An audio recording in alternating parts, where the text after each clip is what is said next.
I shall bestow a gift on the child. Before the sun sets on her 16th birthday, she will fall into a sleep like death.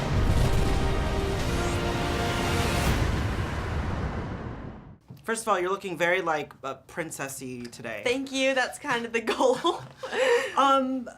First question for you is obviously like this film has dark elements, but it's a Disney film, so you can't go too far. Right. So talk to me a little bit about kind of telling those dark moments, but not pushing the line. Yeah, it's interesting. I mean, because even when you watch the animated, those Disney films, it's like they can get scary. They can get dark. So I feel, with ours, and it's the villain's point of view. It's all from Maleficent's, her take on the story. So you have to get a little gothic with it. You definitely have to have those scary moments. But then I feel like they make it balance out, because, Aurora, she's pretty happy all the time. So it's definitely that light and dark feeling.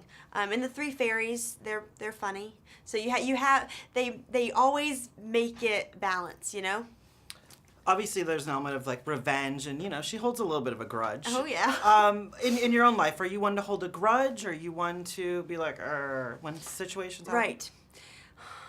For me, let's see. I don't know. I feel like I'm just kind of like I never forget it, but then like I can like let it go. Let it go.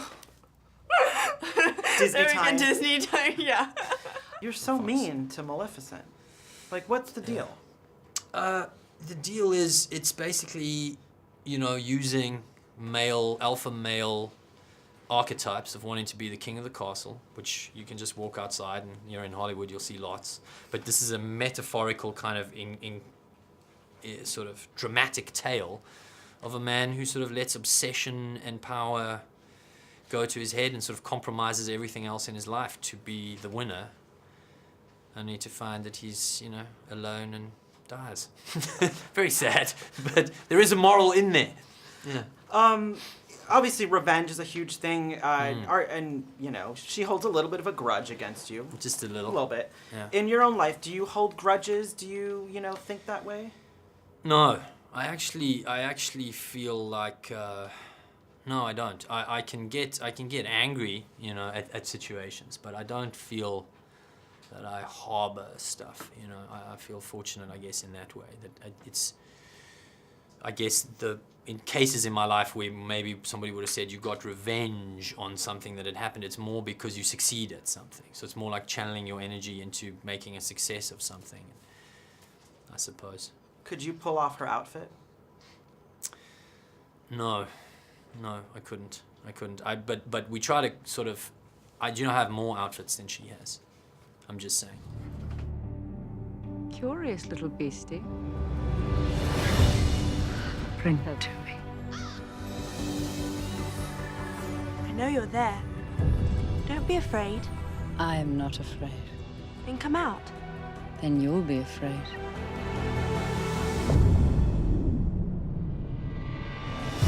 All the other fairies fly.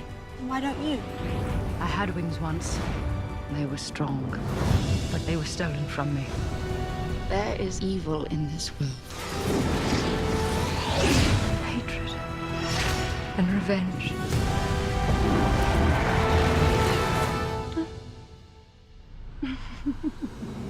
Tell me, what other Disney villain do you think could give Maleficent a run for her money? If there was going to be like an Avengers mashup, like with Disney villains, or like... That would be so cool if they did that. I think Maleficent, she's so unique to herself. She really is. In a funny way, because they're drawn alike to me, I would say Cruella de Vil, because they're very angular, and they both kind of are tall and spindly and have those long capes. So I would say that they would be an even match. What surprised you the most about working with Angie? I've said, her groundedness in the way she dealt with me. She was very respectful of me. I think she'd only seen me in one film, District 9, which she really liked, and thankfully, was respectful enough of my ability to sort of really treat me as an equal, which she really didn't need to do. and I wouldn't have necessarily expected she would have. So that surprised me and was a great relief, because it meant I could be myself around her without worrying, you know. I think more other people would be more worried about, oh, don't say this to Angie. And I'm like, well, here I go, you know, let's see what happens. I know, everyone was calling her Angie on set too, and I was like, Angie, like, oh God, I can't bring myself to say it. I say Angelina.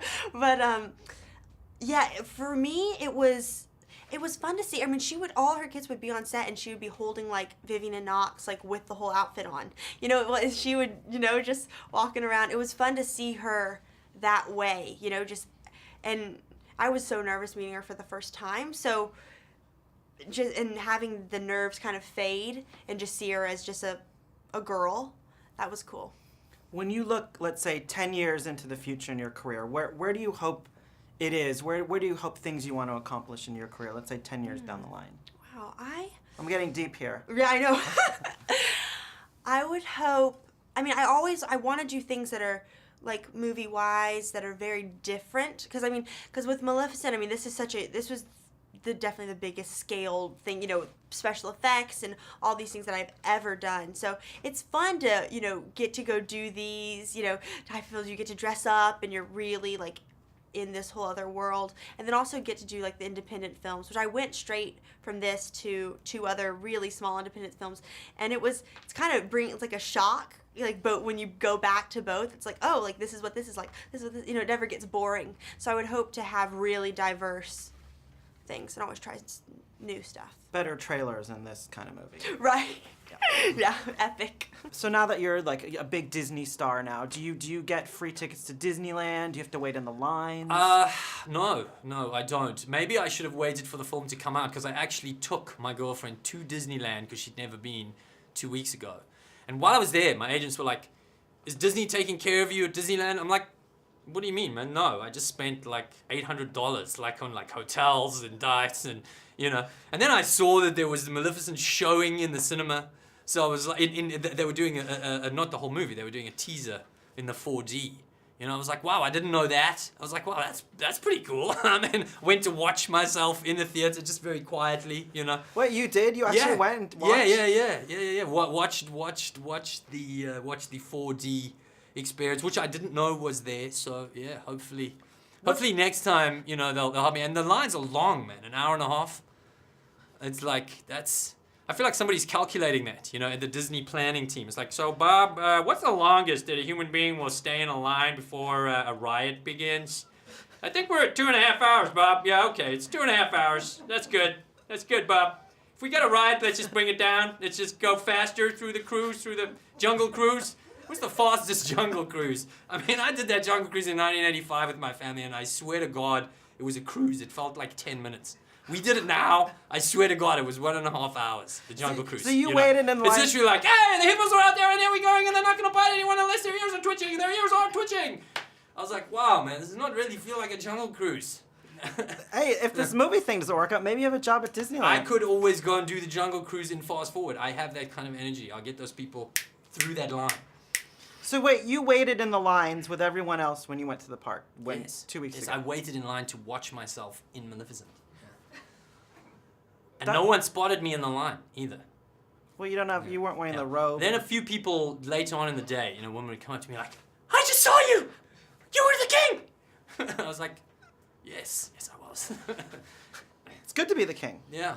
Well, sometimes, you know, in movies. Clearly not in real life, otherwise I wouldn't have been, you know, standing in the line. We might be able to fix that if you talk to Mr. Iger. I'll try. Can we do that? Can we next time? Okay. Thank you so much.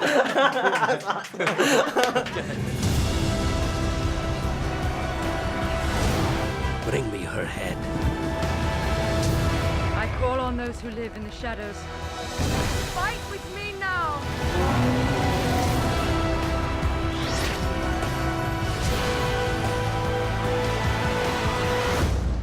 Is it true? Are you Maleficent?